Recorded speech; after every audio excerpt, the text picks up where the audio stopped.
Well, anyway, I learned the answer to the question, what does a doctor do when a doctor needs a doctor?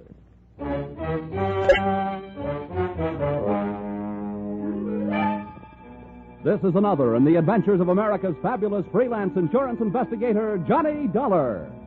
At insurance investigation, Johnny Dollar is only an expert. At making out his expense account, he's an absolute genius.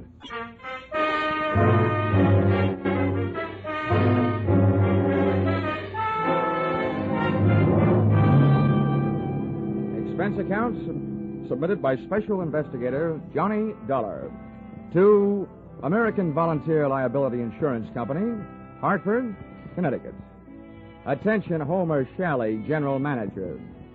The following is an accounting of my expenditures during my investigation of one of your policyholders, Dr. Otto Schmedlich. Or, an apple a day sent the doctor away. Or, it couldn't have happened to a bigger worm. Expense account, item 1. 80 cents cab fare to your office in answer to your call. Tip to driver, $1. Oh, morning, Mr. Dollar. Hiya. Go right in, Mr. Charlie's expecting you. Thanks, sir. Good morning, Dollar. Good morning. Sit down. Thank you. I'm sorry we had that unfortunate altercation over the last expense account you submitted to this office. Oh, that's all Of course, right. it was ridiculous. You're going around tipping cab drivers $1 after a 50-cent trip. Well, you know me, Homer. Just a silly, headstrong, impetuous boy. It was somebody else's money, yes. We've been through all that. What I want to talk to you now is... policy. Oh, here it is. Dr. Otto Schmedlich, Los Angeles, California. California? Doesn't anything ever happen in Hartford? I've been using an airplane seatbelt so much lately, I'm about ready to throw away my suspenders. Dr. Otto Schmedlich. I suppose you're familiar with the existence of that type of insurance policy which protects doctors against charges of malpractice. Yeah, I've heard of them. Well, we had the rare misfortune of issuing such a policy to this quack Schmedlich. Well, what do you want me to do? Go out and take his temperature? Dollar, when I want to laugh, I tune in Jack Benny. Now, this is serious. The policy we issued to Dr. Schmedlich only covers him up to the extent of what is construed as accidental malpractice. If we can prove criminal malpractice, we can cancel the scoundrel's policy. Do you have a good reason to think it's criminal, or are you just toying with a happy thought? Look, our company has already paid off on 2 claims. Recently, we've heard rumors about this man. It seems the Medical Association is watching him very closely. But so far, no one can prove anything. Now, Dollar, do you want the assignment? No. Well, I'll take it.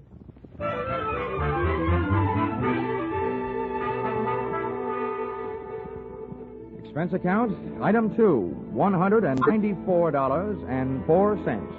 Airfare, Hartford to Los Angeles. Item 3, $4.50. Cab fare, Los Angeles Airport to the Sun Tower Medical Specialist Building, which I first spotted looming through the smog on Wilshire Boulevard, high in the high-rent district of the City Beautiful. Item 4, 55 cents, 11 nickels. Spent telephoning the Schmedlich office at 15-minute intervals until I at last found the doctor not in. In California, the doctors really specialize. And the buildings they work in sometimes really make the most of it, as I found out in the elevator going up. Second floor, eye, ear, nose, and throat. Doctors Care, Kreider, Whitetis, and Osterban. Pardon me. Third floor, fractures, strains, sprains, and dislocations. Doctors Fowler, Woodruff, Toigo, and Brown. Oh, pardon me. Fourth floor, obstetrics, orthopedic, pediatrics, and general practice. Doctors Small, Collier, Reynolds, Frank, Stanley, Feinbaum, and Schmedlich. Would all these medical terms you just tossed off by any chance mean that we have now arrived in the land of the mechanized stork? To put it crudely, yes. Thank you, Jack Armstrong.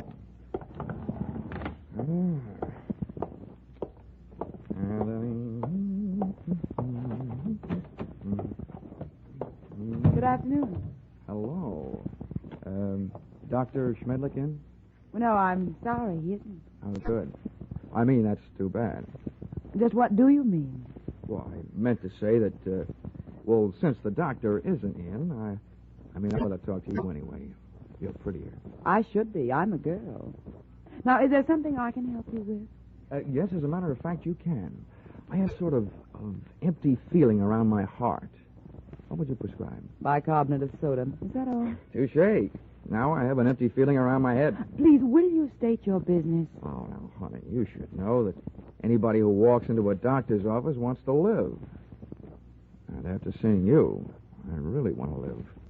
What are you doing tonight? Well, I am not in the habit of making dates with strange men. Who's strange? And furthermore, you are perhaps the most insufferable, egotistical Now, if you just person give me a chance, darling, I'm sure I'll be able to prove you right. Why, I wouldn't be caught dead, would you?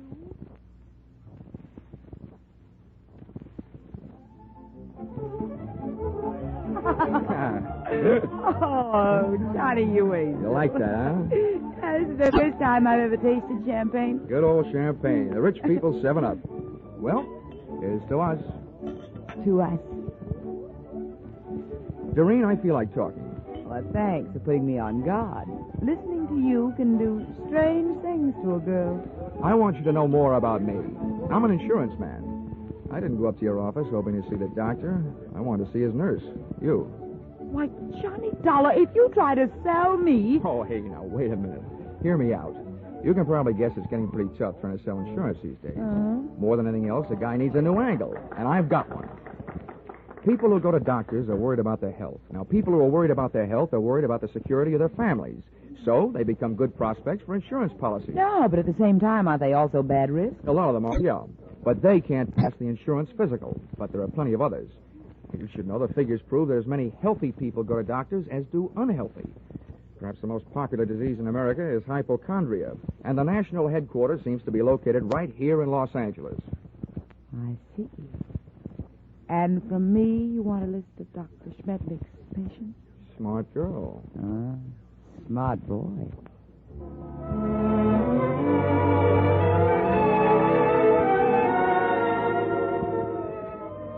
Expense account, item 5, $1.40. Cab fare to Doreen's apartment, where I told the driver to wait. Expense account, same item, part 2, $28. Waiting time, before I took the cab the rest of the way back to my hotel.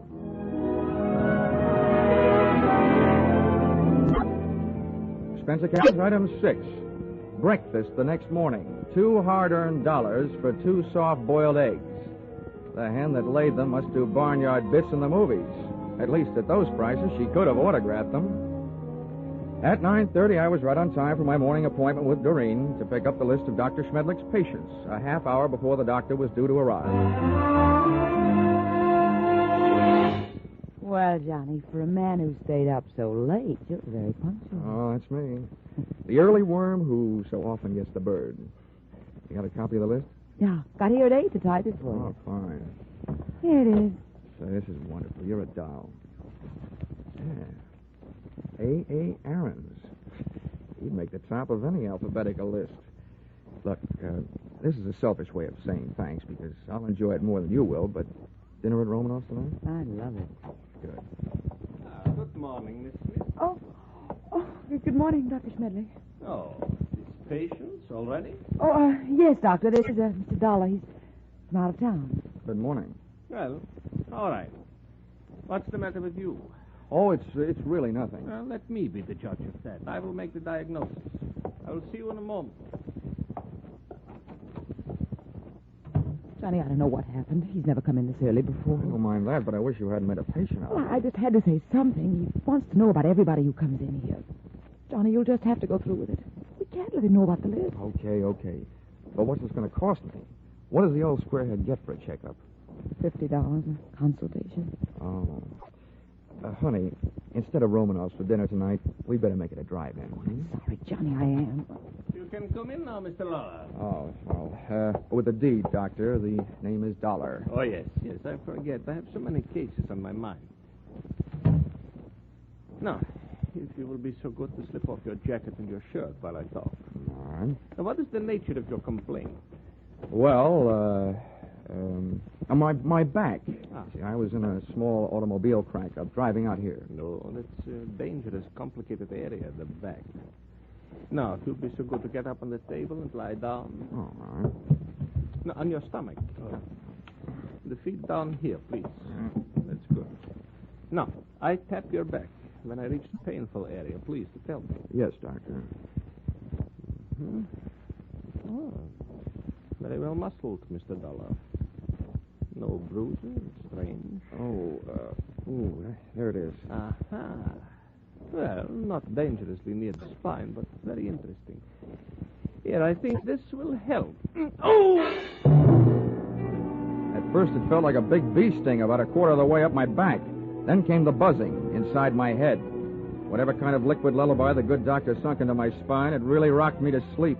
I had time to move my head and watch Schmedlich put down the hypodermic, walk across the room to my coat, and take from it the list of his patients, plus my wallet containing my identification. But I didn't give it a second thought. I didn't have time to. For me, the lights went out.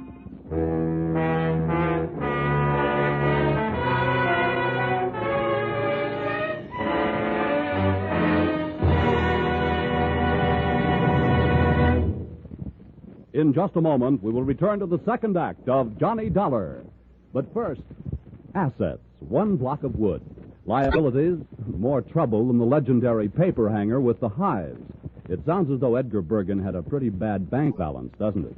But luckily for you, he comes back week after week to the CBS studios with his block of wood named Charlie and lets himself in for more trouble. As for you, you're really in the chips when you take in the Edgar Bergen Charlie McCarthy show, heard over most of these stations every Sunday.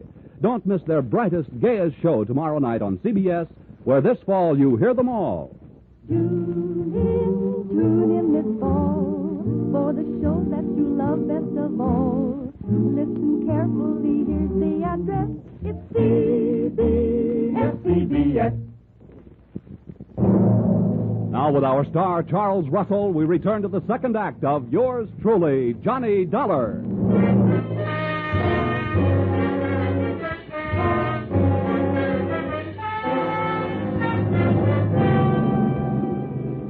In my racket, sleeping on the job isn't always fun, and this was one of those times. Waking up from Dr. Schmedlich's slumber treatment for nosy people carried with it a dark brown taste in the mouth, thickness of the tongue, and big bells ringing in your steeple. I was scoring on all those counts when I rolled open my eyelids, which fought me all the way. I sat up and found myself on a hard canvas cot in a bare room with soft walls. They were padded. The window wasn't much. What there was of it was barred. So was a tiny opening in the upholstered door. At first, I thought I was going crazy. Then I realized I was in the kind of place where they put people they think have already joined the ranks of the enchanted. It took me only 10 years to make it over to the door, where I looked out through the small slit. Hey! Hey, come here, someone! Hey, room service! All right, wait a minute, I'm coming.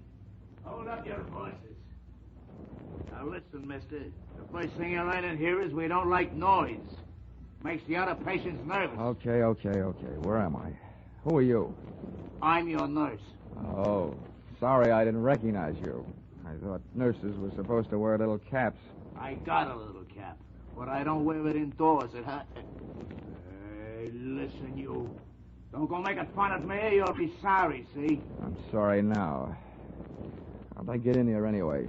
Well, all I know is this place is for your own good. They say outside you're dangerous. You can depend on it. If I ever get out, I will be. What'd you say? Nothing. You're one of them, all right, talking to yourself. What's your name? Well, it's none of your business, but I'll tell you. I don't like people calling me hey you, so I'll tell you. My name is Foggy. Okay, Forgy. Listen, all I want is a chance to talk to somebody who's in charge. How about it? That's easy. When your time comes, the boss will be here without no asking. You get one visit from the boss every day, just like all the others. When'll that be? Just before supper. So why don't you go back to sleep? That won't be for 4 more hours. Oh, dandy. Who is this boss? What's his name? The boss is not a he. It's a she. And her name is Dr. Doreen Smith. I had 4 hours to think of different ways of calling myself a sucker. At the end of hour number 1, I ran out of fingernails. At the end of hour number 2, I ran out of patience. And the other 2, I spent devising torturous new ways of getting even with a combination that shanghaied me into that fancy 4-walled straitjacket. They had left me only one move to make. It was out. I figured that if the winsome Dr. Doreen Smith paid me a visit, she'd come with her body well guarded, probably by the charming, bemuscled behemoth, Nurse Forgy, who, from what I saw of him through that slit in the door, was no Florence Nightingale, believe me. For him, I needed a club. I didn't have much to work with. The iron and canvas cot was heavily bolted to the floor, as was the only other piece of furniture in the room, a small but sturdy table. Took off one of my shoes, ripped the heel off in an angle of the cot, and looked lovingly at the shiny little nail points gleaming back at me from the solid piece of leather in the palm of my hand. I put it to work, ripping a 4-foot square of canvas out of the cot.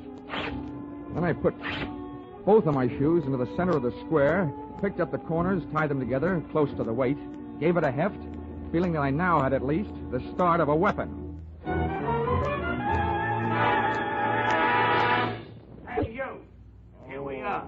Oh, I suppose you think that's good news. He's safe, Dr. Smith. He's still groggy, but that's all. Don't trust him. Grab his arms when you go in and hold on. Now go ahead, I'll follow.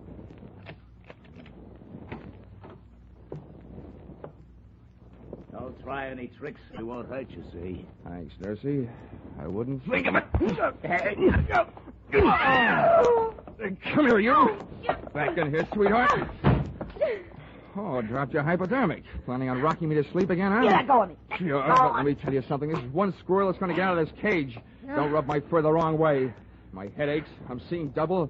My nerve ends are whipping me to death. If for 2 cents, I'd punch you square in the nose. Because one thing for sure, you ain't no lady. Now, sit down. Stay there while I put on what's left of my shoes. You better go back to Hartford, little boy. This is too big for you. Being around you will make anybody grow old in a hurry. What do you think you're going to do? Right now, I'm going to take your keys, lock you in here with Sleeping Beauty there, and then I'm going up for a breath of fresh air. Have fun, the two of you. You can make a peach of a pear. I stumbled through the rest of the building, which turned out to be nothing more than a country house. There were no other rooms like the one I had just vacated. For that matter, there were no other so-called patients. It could have been a place maintained for the purpose of making people talk, or keeping them from talking. There was no telephone. I couldn't call out, but neither could anybody call in to find out that something was going wrong. This little crime crib was apparently located well out in the country. That meant that Dr. Doreen Smith had arrived in the car, which I commandeered and drove to the nearest filling station. No longer having in my possession that list of Schmedlich's patients, I flipped through my memory and came up with a single name I had noted in his office. A. Aaron.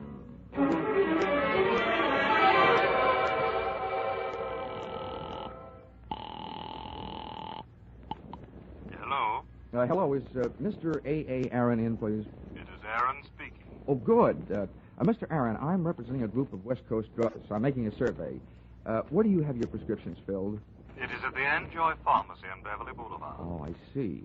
One more question, Mr. Aaron. I know that in many cases people go to the pharmacist recommended by their doctor. Is this the case with you? Yes, that is right. Well, thank you, Mr. A. Aaron.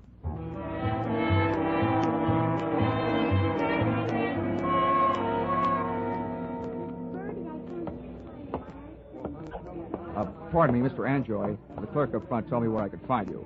My name is Dollar. I'd like to have a word with you if you have the time. On the basis of ethics, the state of California should have picked up the gentleman's pharmaceutical license and issued him a barber's permit.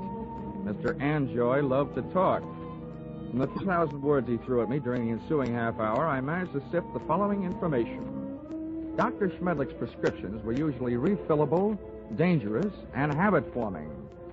I also managed to memorize the names of a few of his patients from the narcotics book. With these tucked into a lonely corner of my cerebral cortex, I limped out into the newborn night.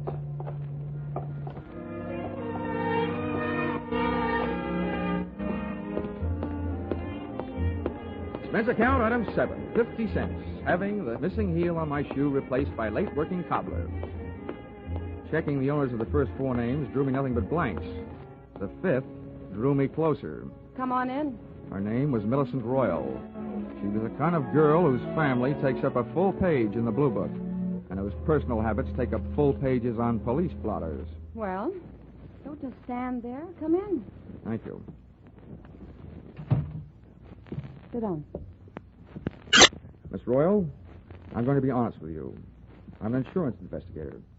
I don't want any. You don't understand. I said investigator, not salesman. I want to get a line on a doctor. Otto Schmedlich. You recognize the name? I might, but I'm not sure it's any of your business. Look, little lady, let's quit sparring. I've tailed friend Schmedlich this far, and now I want some information. What have you got? Nothing. He's a fine doctor, a wonderful doctor. I don't think he's doing you any good at all. You don't know anything about me. I'm afraid I do, more than you think. I know enough about Dr. Schmedlich to know that he's doing a lot of people a lot of trouble. I want to put him out of business, and you can help me. Oh, look, honey, Schmedlich is the one that needs protection. You do. You and the other people on the same spot you're on. Why don't you do yourself some good? I think you better leave now. Okay. Perhaps I'd better drop around to the home of Quincy P. Royal, Bel Air. But, Father, no, don't do that. And give me some answers. You can't make me. Nobody can. Anything that passes between a doctor and his patient is a secret. Nobody can make me say it, not even a judge. Whoa. Wait a minute. All right. If you change your mind, I'm staying at the Park Beverly Hotel. I'll trip them up sooner or later. If I have to, I'm turning it over to the federal men. Narcotics department. Why did I ever let you in here? Get out. Leave me alone. Go away. Please. You can't make me do anything. Well. Is my estranged wife having a lover's quarrel? Bill, get this man out of here. Make him leave me alone. I don't see why I should rescue you from anybody's clutches. But you, I don't like your look, so get out before I bust you in half. You know, you look like just the guy who might be able to do it. Happy honeymoon.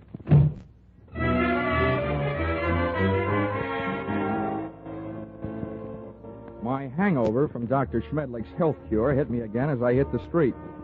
What I needed was a hot shower and a cold drink. After the water hit me in the face and a trifle of the same hit the scotch in my glass, I sat down in the big easy chair in my room, posing for a picture. Johnny Dollar, lonesomest man in town. I was mixed up in something mighty big and mighty wrong, but something I couldn't as yet put a finger on. Up until then, I had to go on with ability, experience, and instinct, all unacceptable to the police as evidence. I asked myself why I hadn't called the law and told them about my party with the lady doctor and the man nurse. Then I answered myself that if I did, I'd probably be the one charged with assault, battery, and whatever else they wanted to trump up. Again, it would only be my word against that of an established medical man and his doctor-type nurse. So I decided to leave Doreen and her monster-type nurse where they were until I could turn them over to the cops.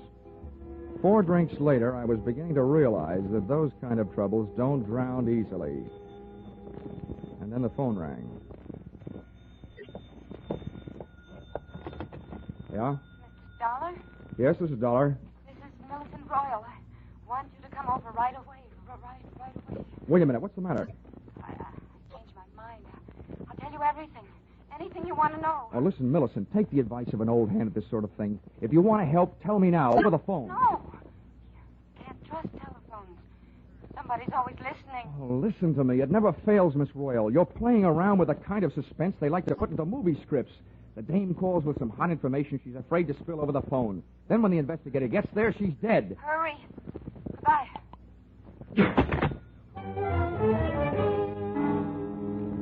I went there. I was right. She was dead.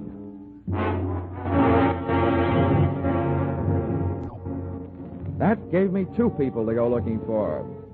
I didn't know where her estranged husband, Bill, lived, so I went to work on the doctor. His all-night telephone exchange gave me the information that he had called in just before leaving the hospital on his way to the office and could be reached there in 20 minutes. I was apparently closer than he was, so I walked over to the building and up to the 4th floor. There were lights on in the Schmedlich office, so I walked in. What do you want? I came here to see the doctor, Bill, but I was going to get around to you eventually. I just came from your wife's apartment. So did I. That's what I mean. You've got some talking to do. I know who you are, but don't go getting any ideas. I didn't kill her. I loved her. It didn't sound like love when I met you in the apartment. We made up right after you left. I went out to get her something from the drugstore. When I came back, she was dead. That's what I'm doing here. I'm waiting here to kill the man who did it. How do you know it was Schmedlich? Because after you left her apartment, she called the doctor and told him if he didn't stop shaking her down, she was going to tell you the whole story. And he threatened her, and she called me. What was the grounds for blackmail? Narcotics? That's right. He got started on her during a long illness she had. After she was well but still needed the drug, he told her he'd see that her family heard about it if she didn't pay him off. Nice guy. He wrecked us, wrecked our marriage, made a victim of her. And she wasn't the only one. There were others. He made drug addicts out of them and then threatened to blackmail them if they didn't pay off. And you prove all this? I can't prove it. Nobody can. The cops, the medical association, they've tried, but Schmedlich is clever. Too clever. When I blast that monster out of the world, I'll be curing it of a big sickness. Now, hey, take it easy. Look, I know how you feel, but you haven't got the right answer. Why don't you let me take over? Stay out of it, Dollar. I never belonged to any Boy Scout troops. I'm not joining now. You know what they say, an apple a day? Well, I've got one here for the doctor. You see this? It's left over from Guadalcanal. Sure do see it. A pineapple.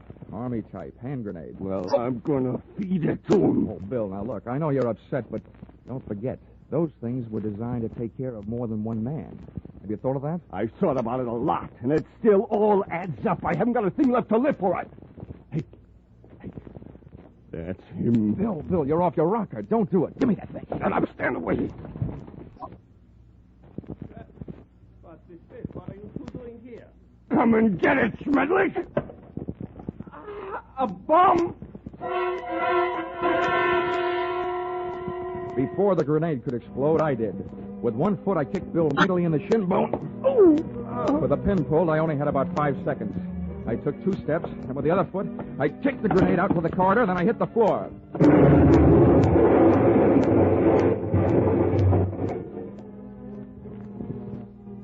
All right. I'll still take you to pieces, Schmedlich. I let Bill go to work on the doctor until he had shocked him into a state of unconsciousness. And to save Bill from a murder rap, I did the same for him with a loose portable typewriter. Sorry, but it's time to typewrite the tagline, William. P.S. Then I called the police.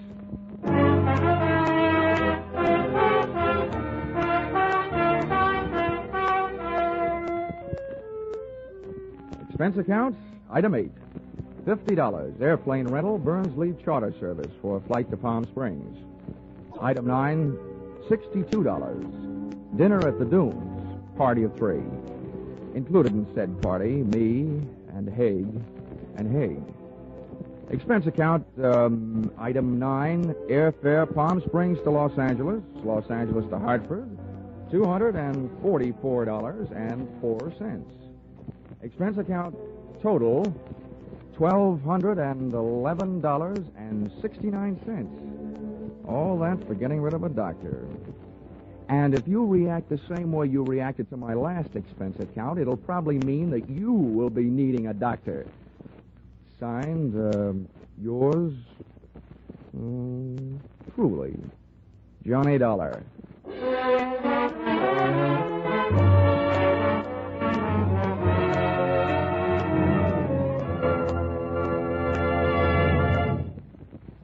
Yours truly, Johnny Dollar, is produced and directed by Gordon T. Hughes and stars Charles Russell. Script by Paul Dudley and Gil Dowd. Featured in the cast were Willard Waterman, Betty Lou Gerson, Larry Dobkin, Paul Dubov, Georgia Ellis, and Edmund McDonald. The special music is written and conducted by Wilbur Hatch.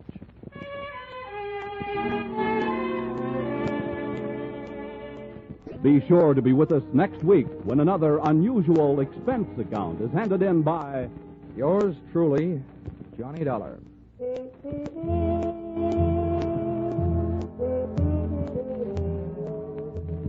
Stay tuned for Vaughn Monroe and his Caravan, which follows immediately over most of these same stations. Paul Masterson speaking. This is CBS, the Columbia Broadcasting System. Thank you.